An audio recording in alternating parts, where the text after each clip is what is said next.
시청자 여러분 안녕하십니까. 지금부터 전학견의 안보정론을 시작하겠습니다.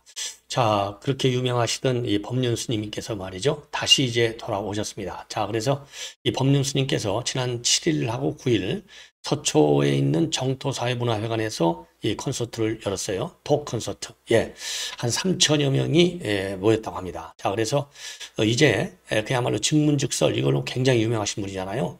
그래서 이제 대화, 토론을 좀 하겠다. 이렇게 이제 이 패턴을 좀 바꾸겠다는 겁니다. 자, 그래서 청소년 콘서트가 학생들의 현실적인 고민 상담 위주였다면 이제는 그보다 더 범위를 넓혀서 청년들을 위로하고 건강한 사회 의식을 갖게 해주는데 기여하고 싶다. 자, 그래서요, 한 7년 만에 이제 직접 현장에서 우리 청년들과 토크하는 콘서트를 적극적으로 갖겠다, 이런 입장을 내놨습니다.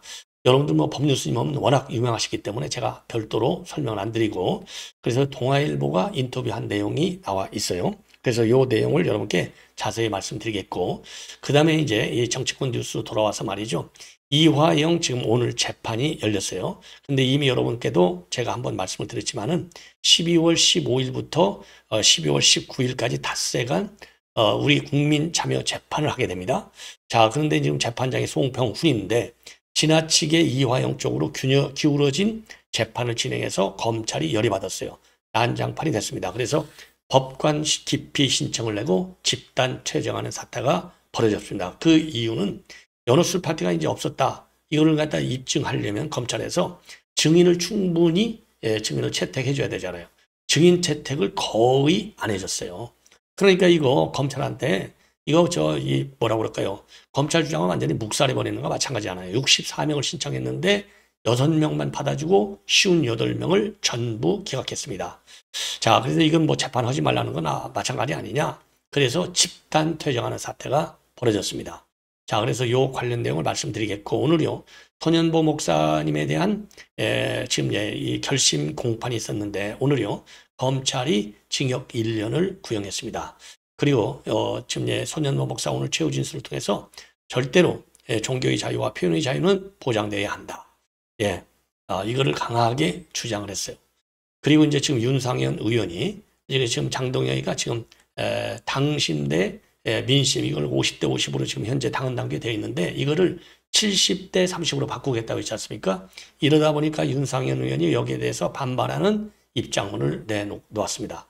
자, 그래서 지금 당 내분 사태가 이제 드디어 폭발하고 있는 상황이 아니냐, 이런 평가가 나오고 있어요. 자, 그래서 이 내용도 여러분께 전해드리도록 하겠습니다. 자, 그러면 말이죠. 지금 이제 이 법륜 스님이 증문즉설 이걸로 이제 그동안에 청년들하고 이제 굉장히 인기 있는 토크를 쭉 해왔어요. 근데 최근에 지난 11월 17일하고 7, 8, 9, 3일간 서초에 있는 정토사회문화회관에서 토크 콘서트가 열렸어요. 청년들 3천여 명하고. 그래서 이날 토크 콘서트 때는 법륜 스님하고 배우 조인성, 그리고 소통 강사 김창옥, 이런 분들이 참여를 해서 강연도 하고 세미나도 열고 공연, 전시, 이런 다양한 행사를 가졌습니다. 그래서 이런 행사를 통해서요, 이제 단순한 토크가 아니라 청년들하고 이 공감대를 넓히면서 치유의 시간을 갖도록, 그래서 건강한 이 사회 의식을 갖도록 해주겠다. 그래서 이 스타일을 바꿨다. 이렇게 지금 밝히고 있어요. 그래서 말이죠. 증문즉설 이런 상담 데이터를 가지고 챗GPT와 같은 인공지능을 개발해보자, 이런 제안을 받은 적이 있다고 이제 터놓고, 인생에는 정답이 없고 변수도 수만 가지인데 마치 정답이 있는 것처럼 보일 것 같아서 거절했다. 자신을 성찰하는 과정을 AI가 해줄 수는 없지 않느냐. 예, 그래서 이 챗GPT 가지고 말이죠. 챗GPT, 그러니까 상담 데이터를 가지고 챗GPT 같은 인공지능을 개발하자, 이거를 제안을 받지 않았다는 겁니다. 그러니까 기계보다는 이 섬세한 사람의 마음을 아무리 AI라 하더라도 그걸 다 담아낼 수 있느냐. 성찰을 하려면 결국 인간 대 인간의 스킨십이 더 중요하다. 이런 얘기를 하신 것 같아요. 예, 자, 그래서 이날 이제 토크 콘서트도 말이죠, 굉장히 지금 인기가 있었다고 합니다. 그래서 7년 만에 다시 시작한 이유는 뭐냐? 청춘 콘서트가 똑같은 걸 오래 하다 보니까 변하는 사회 트렌드에 맞지 않는 것 같아서 새로운 걸 모색해야 된다는 생각을 하게 됐다. 자, 그래서 지금 이제 코로나 사태도 이제 터지고 이러면서 길어졌는데 휴식이 이제는 사회도 많이 변하고 청년들의 고민도 많이 달라졌는데 문제는 뭐냐? 희망이 없어진 것이 굉장히 심각한 것 같다. 그래서 뭔가 새로운 모습으로 좋은 기운을 주고 싶어서 오늘 이렇게 토크 콘서트를 한다. 그래서 우리 청년들이 우리 사회의 미래인데 너무 희망이 없고 취업도 어렵고 자살률도 높고 결혼도 힘들고 은둔 고립하는 청년도 많고 그래서 위로가 필요하다고 생각한다. 그래서 외국 청년들은 우리 한국을 꼭 오고 싶어 하는데 왜 우리는 헬조선이라고 하는지 이해가 잘 안 간다. 그러면서요. 여자 혼자 자정에 가는 길은 자정에 길은 물론이고 야간 등산도 할 수 있는 나라가 얼마나 있겠느냐. 핸드폰을 놓고 화장실 다녀와도 훔쳐가지 않고 그래서 위로와 함께 너무 피하지 말자는 각성도 필요하다. 이렇게 입장을 내놨습니다. 그리고 요즘 청년들이 좀 나약해진 것 아니냐 이런 질문에 관해서는요. 인간의 삶의 객관적이라는 것은 그리 중요하지 않다. 예, 그래서 지금 청년들에게 우리 때는 이런 생각으로 접근해서는 안 되고 그들의 상황과 마음을 이해해야 된다. 그리고요. 스님이라고 모든 물음에 답할 수는 없지 않습니까? 이런 질문에 대해서는요. 저는 물음에 답을 하는 게 아니라 물음을 놓고 대화한다는 것이다. 묻고 이야기하면서 스스로 길을 찾게 하는 것뿐이다. 증문즉답이 아니라 이야기할 썰인 거다. 이야기하다 보면 문제라든가 고민 이런 것이 이제 생각하게 되는데 별일 아니었네요 하는 경우가 많다. 거울에 비친 자기 고민을 보고 깨달은 거죠. 만약 답해야 하는 질문인데 모르면 모른다고 하면 되죠. 그건 잘 모르겠는데 인터넷 검색해 봐요 하면 되지 곤란할 게 뭐가 있겠습니까? 요즘 인공지능 좋아요. 자, 이렇게 얘기하고요. 그리고 한 번 좋은 말씀을 들었다고 바로 고민이 해결될 리는 없지 않습니까? 이런 기자 질문에 대해서요. 세상은 불안정하지만 그 안에서도 길을 찾고 자신을 찾아가는 사람이 바로 청년이다. 그러니 어떤 것이든 스스로에게 질문하는 것을 멈추지 마세요. 그리고 기성세대도 청년들을 탓하기보다 그들과 함께 길을 여는 사람이 되어줬으면 합니다. 청년이 우리의 미래니까요. 이렇게 입장을 내놨습니다. 자, 그래서 말이죠. 지금 이 법륜순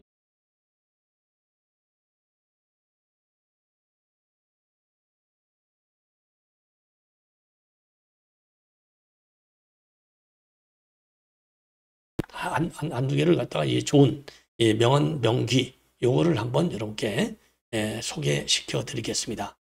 자, 이 좋은 글 모아놓은 거요. 명언, 명대사가 돼 있는데 자, 한번 쭉 이거 뭐 한 1분밖에 안 걸리니까요. 원하는 것이 이루어지지 않는다고 해서 불행한 일도 아니다. 다만 열심히 할 뿐 결과에 연연하지 않으면 그 과정에서 이미 행복하다. 내 인생의 주인은 바로 나다. 그래서 내가 내 인생을 행복하게 할 책임도 있고 권리도 있다. 상대를 이해하지 못하면 내 마음이 답답해지고 상대를 이해하면 내 마음이 시원해진다. 우리는 영원히 살 것처럼 생각하기 때문에 오늘 하루를 허투루 보내지만 죽음의 순간은 언제 올지 알 수가 없다. 인생이라는 게 오래 살고 싶다고 오래 사는 것도 아니고 오래 사는 게 중요한 것도 아니다. 하루를 살더라도 마음 편히 살다 죽는 게 더 중요하다. 오늘 내가 잘 살면 내일도 좋아진다. 오늘 못 살면서 내일 좋기를 바라는 것은 허황된 욕심이다. 변하는 것이 당연하다는 것을 알고 있으면 변하는 것을 봤을 때 괴로움이 생기지 않는다. 살아있을 때는 후회 없이 잘해주고 죽고 나면 더 이상 잡지 않고 잘 보내줘야 한다. 자, 의미하는 바가 상당히 많은 것 같습니다. 예. 자, 그래서 말이죠.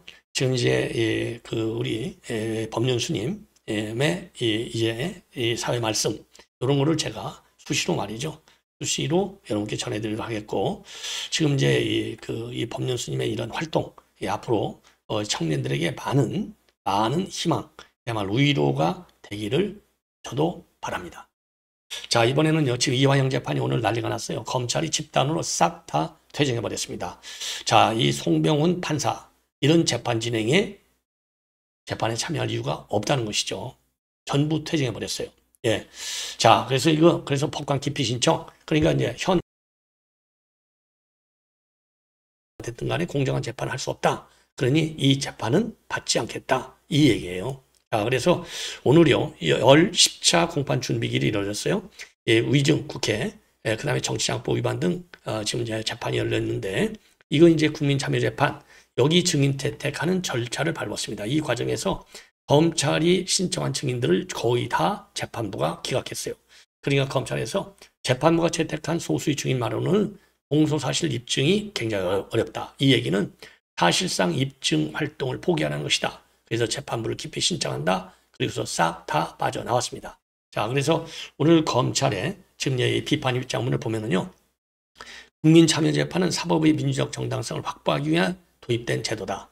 1심에서 직접 심리주의 정신이 완벽하게 구현돼야 하는데도 불구하고 재판부는 5일 내 국민참여재판을 마치기 위해 검사 증인을 제한한다고 대부분 기각했다. 그리고 2023년 5월, 6월 광범위한 기간 동안 음주 사실, 회유 사실, 술파티 사실이 부존대한다는 사실을 증명해야 하는 상황으로 연어회도법 등 연어 술파티는 검찰청 내부 교도관 몰래 벌일 수 없어서 이화영이 주장하는 2달 기간 동안 출정을 담당한 교도관 전원을 증인으로 신청했고 이는 공소 유지를 위한 최소한이다. 그럼에도 공판 길이 다가오는데도 쟁점조차 정리되지 못하는 상황으로 기소된 지 9달이 됐지만은 피고인 측이 아직까지도 개별 공소 사실을 부인 취지로 모호하게 진술할 뿐 어느 부분을 인정하고 부인하는지 취지는 뭔지 전혀 밝히지 않고 있다. 증거 동의한 진술도 신빙성을 다투겠다고 하는데 검사로서는 증인신문을 통해 피고인의 주장을 탄핵할 기회를 잃게 된다. 예. 자, 그래서 아까도 말씀드렸지만은요. 64명 신청했는데 58명 기각하고 6명만 받아줬어요. 이거 재판 진행된 겁니까? 자, 그래서 공판 준비길에서 명확히 쟁점을 정리하도록 돼 있지만은 피고인 측이 정리되지 않는 주장만 반복하고 있고 시정 조치 없이 한정된 시간에 한정된 인원만 신분해야 하는 것은 입증 책임을 포기해야 한다는 것이다. 자, 그래서 소송 지휘를 따를 수 없어서 퇴장하겠다라고 밝히고 검사 4명이 전부 다 퇴장했습니다. 그러니까 이제 이화영 측 변호인은 깊은 유감이다. 소송 지연 목적을 위한 기피 신청이기 때문에 기각해달라라고 입장을 내놨고요. 지금 재판부는요. 검찰의 기피 신청으로 더 이상의 절차 진행은 어렵다. 국민참여재판이 12월 15일로 예정돼 있는데 그 전에 기피 신청 결과가 결론이 나기는 어려울 것 같지만 확정되면 절차를 예정대로 진행하겠다. 자, 왜 그러냐면요. 형사소송법상 기피 신청이 접수가 되면 대법원의 최종 판단이 나올 때까지 재판이 멈추게 됩니다. 이재명 다 이거 가지고 계속 재판을 이화영이가 지연시킨 거 아니에요. 예. 그래서 이 검찰 측에서는요. 재판장은 검사의 증인 2명 신문 시간 30분으로 이미 제한을 해놓고 있는데 오로지 국민참여재판을 진행하기 위한 재판만을 하는 것이다. 충분한 입증기회도 부여하지 않은 채 재판부가 채택한 소수의 증인만으로 공소사실을 입증하라고 하는 것이다. 그러니까 재판 포기하라는 얘기예요. 패소하라 이겁니다. 이거 말이나 되는 겁니까? 예. 그러니까 지금 이게 이루어지지 이런 재판을 받을 수가 없는 거죠. 더군다나 이화영 측에서는 말이죠. 그동안에 연어 그 술 파티 날짜 특정하기가 어렵다. 이렇게까지 지금 이 말이 계속 바뀌고 있지 않습니까? 예. 자, 특정하기가 어렵다. 이게 도대체 말이나 되는 거예요. 예. 지금 이게 재판부도 많이 특정해달라고 했는데 특정할 수 없다라고 하는 거예요. 예. 특정 날짜를 기억하는 게 중요한 게 아니고 검찰이 수사 목적 달성을 위해서 자신을 회유해서 진술을 유도하는 데 초점이 있다. 그래서 날짜를 특정해 주지 않고 있는 겁니다. 변호인들이. 이게 말이나 되는 겁니까? 예. 아, 참. 자, 그래서 말이죠. 지금 술 파티가 2023년도 5월 17일인지 6월 18일인지 30일인지 정하기는 어렵지만 적어도 5월경인지 6월경인지는 2달 정도로 줄이면 재판부 염려를 줄일 수 있을 것이다. 예. 자, 그래서 재판부도 여러 술 파티 날짜를 특정해달라고 얘기했지만은 여전히 특정을 안 하고 있어요. 자, 그렇기 때문에 이 재판부, 그러니까 이제 회유 날짜마저도 지금 계속 바뀐다. 이 얘기는요, 조작하다가 걸려들었다는 사실이 아니다. 이렇게 볼 수밖에 없는 거잖아요. 그래서 작년 10월에 법사위 청문회 때는 나와서 술 파티 날짜가 6월 18일 내지는 30여일일 것 같다. 이렇게 얘기를 한 적도 있고, 그리고 이제 5월이다. 그리고 이제 아까 말씀드린 대로 5월 17일이다. 예, 왔다 갔다 해요. 예, 왔다 갔다 해요. 예. 자, 그래서 요거 하나만 보더라도 이 날짜가 생명인데 날짜를 특정은 안 해줘? 이거 신뢰가 갈 수 없는 거죠. 피고인 측 주장에. 그런 거 아니겠습니까? 자, 그래서 오늘 또 난리가 났다는 말씀을 드리고, 그리고 이제 손현보 목사님의 구형이 있었습니다. 자, 그래서 1년을 구형을 했어요. 1년 구형. 여러분들 아시다시피 지난 3월 달에 말이죠. 3월 달에 강서구 세계로교회 예배 자리에서 당시 교육감 재보궐선거 정승윤 후보의 당선을 돕기 위해서 대담을 진행한 협의를 받고 있어요. 그리고 이제 3월 20일 선거 사무실에서 승리기원 예배를 가지면서 마이크를 사용해서 우파 단일 후보를 찍어야 한다는 발언. 이게 두 번째가 되겠고, 그리고 대선을 앞둔 오후 6월에는 세계로 교회에서 열린 기도회하고 예배에서 4차례에 걸쳐서 지금 이재명의 낙선을 도모하고 김문수 후보 지지 발언을 했다는 혐의. 예, 이런 혐의를 받고 있는 겁니다. 자, 그래서 부산지법에서 말이죠. 예, 도주 우려가 있다. 그래서 구속영장을 지금 받아서 구속된 상태고, 그리고 이제 법원에 지금 구속적부 심사를 청구했지만은 법원이 기각했습니다. 자, 아니 이렇게 큰 교회를 가진 목사가 도망간다는 게 상식적으로 말이나 되는 겁니까? 예. 그래서 손 목사는 오늘 최후 진술에서 차별금지법을 주장했던 부산교육감이나 공공기관에 성소수자를 30% 임명하겠다는 이재명 후보의 발언에 대해서는 목사로서 비판할 수밖에 없다. 그 외에는 다른 이유가 없다. 그리고 검찰에서 기소한 제 발언은 예배 시간에 일어난 일들이고 이번 재판을 통해서 종교적 자유와 표현의 자유가 축소된다면 큰 손해라고 생각한다. 지금 전 세계적으로 말이죠. 표현의 자유, 당연히 종교의 자유를 포함하는 것이죠. 이 표현의 자유는 굉장히 광범위하게 인정되는 게 세계적인 국제 추세이기도 합니다. 자, 이번 판결 한번 지켜보도록 하죠. 네. 자, 그다음에 윤상현 의원이 지금 이 당심을 70% 반영하고 민심을 30% 반영한다. 기존 당원 당규의 50-50을 뜯어 고친다. 여기에 대해서 강력하게 반박하는 입장문을 내놓고 있습니다. 자, 그래서 이건 제고해야 된다. 그러면서 민심이 곧 천심이다. 민심보다 앞서는 당심은 없다. 예. 그리고요, 지방선거는 당 대표를 뽑는 선거가 아니고 국민이 직접 표를 행사하는 민의의 경쟁장이다. 그런데 민의를 줄이고 당원 비율을 높이는 것은 민심과 거꾸로 가는 길이고 폐쇄적 정당으로 비칠 수 있는 위험한 처방이다. 최근 사법부 압박 논란과 대장동 항시 포기 문제까지 있었는데 우리 당 지지율은 떨어지고 여당 지지율이 오르는 이유는 무엇이겠나? 여당이 잘해서가 아니라 진정성 있는 성찰과 혁신 없이 표류하는 야당에 대한 국민적 실망이 더 크기 때문이라는 분석이 지배적이다. 정당은 민심이 바다 위에 떠있는 배에 불과하다. 출렁이는 민심 앞에서 돈만 갈아탄다고 항로가 바뀌지 않는다. 항로를 바꾸려면 방향키를 잡아야 하고 정치의 방향키는 민심이다. 민심이 떠난 자리를 당심으로 채우는 것이 과연 승리의 전략이 될 수 있겠나? 확장의 길이 될 수 있겠나? 그러면서요, 정당은 자기 안에서 승리하기 위해 존재하지 않는다. 국민 속에서 검증받고 국민 곁에서 책임지는 정치 공동체여야 한다. 당심은 중요하지만 민심이라는 방향과 균형을 잃게 되면 우리 당은 좁고 깊은 수렁에 빠지게 될 것이다. 지금처럼 민심과 당심의 괴리가 큰 시기일수록 우리는 더 낮은 자세로 더 겸허하게 민심을 따라야 한다. 자, 이렇게 밝히고 있어요. 자, 그래서 지금 국민의힘 안에서는요, 50대 50을 70대 30으로 바꾸는 방안을 지금 검토 중에 있다고 하는데, 지금 공식적인 입장은요, 지금 여기에 대해서는 지금 최종 확정된 것이 아니다. 그리고 잘 싸우는 후보를 뽑기 위한 취지에서 나온 아이디어 정도로 이해하고 다양한 의견을 듣는 과정이며 여러 목소리를 충분히 경청할 것이다. 이게 이제 박성훈 국민의힘 수석 대변인의 발언이 되는 겁니다. 자, 그래서 지금 이제 결정되지 않았다고는 하지만 지금 이제 돌아가는 걸 보면요, 우선 지선기획단에서는요, 당심 반영 비율을 높이는 방안을 그대로 추진하겠다라는 뜻을 굽히지 않고 있는 것으로 알려지고 있어요. 그래서 지선기획단의 조지현 의원은요, 현역 시장군수 구청장과 연석회의를 마친 뒤 당심 반영 비율을 70% 상향한 안을 건의하기로 한 입장에 변함이 없느냐? 이 질문에 대해서 7대3 비율에 대한 입장은 명확하다. 이번 지선이 국민 정서와 민심을 최대한 반영해야 된다는 것과 동시에 취약한 당세를 확장하는 과제도 안고 있다. 당의 뿌리를 튼튼하게 하는 일도 이번 선거의 최대 과제다라고 밝혔습니다. 자, 그런데 이게 말이죠.